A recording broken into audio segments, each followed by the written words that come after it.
Assalamualaikum warahmatullahi wabarakatuh. Nama saya Amanda Banuati dari kelas 10-2. Hari ini saya akan membahas buku berjudul Buya Hamka karya Ahmad Faudi.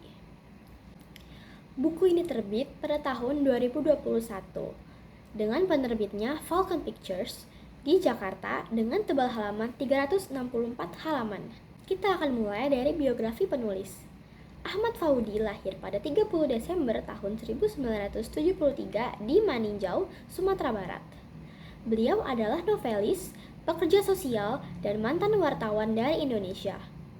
Novel pertamanya berjudul Negeri Lima Menara merupakan buku pertama dari trilogi novelnya. Selanjutnya adalah sinopsisnya. Membaca kisah hidup Hamka bagi menonton aneka film sekaligus.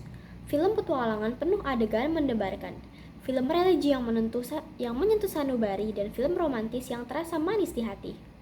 Hidupnya memang kerap beranyun ekstrim dari satu kutub ke kutub yang lain.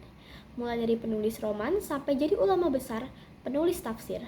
Dari gerilyawan melawan Belanda sampai dituduh makar dan ditangkap oleh Orde Lama.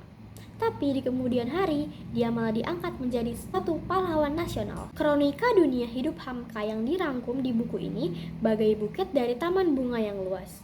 Bunga itu wangi, indah, warna-warni karena dipelihara secara kolektif oleh banyak hati. Taman bunga yang terpampar itulah hikayat Hamka menginspirasi dan melintasi banyak generasi. Saya akan membahas kelebihan dari buku ini. Dan bukunya itu bahasanya sangat bagus dan dihiasi juga dengan beberapa bahasa Minang.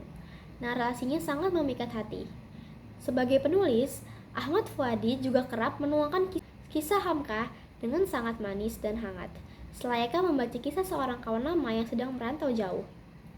Penulis juga membagikan kehidupan Hamka di dalam 5 tahap, di mana setiap tahapnya dihadapkan kepada pilihan yang sulit.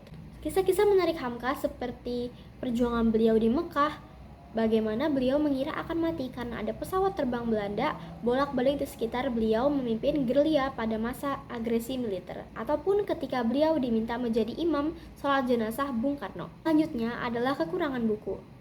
Mungkin bagi sebagian pembaca yang kurang bisa berbahasa akan kesulitan dalam mencerna bahasa Minang. Terakhir adalah kesimpulannya.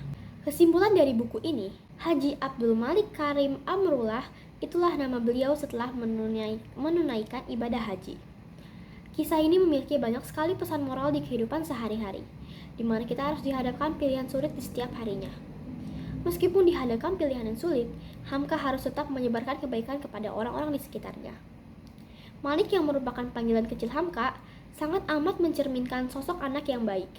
Di sini, Hamka juga benar-benar menjadi sosok ayah serta suami yang teramat ideal. Hamka adalah sebuah cerita anak bangsa, anak Indonesia, anak ayah yang menjalani hidupnya dengan naik turun. Buku ini adalah kisah nyata Hamka yang dinarasikan dengan gaya tutur novel. Itulah sekian review buku dari saya. Kurang lebihnya mohon maaf. Terima kasih banyak. Wassalamualaikum warahmatullahi wabarakatuh.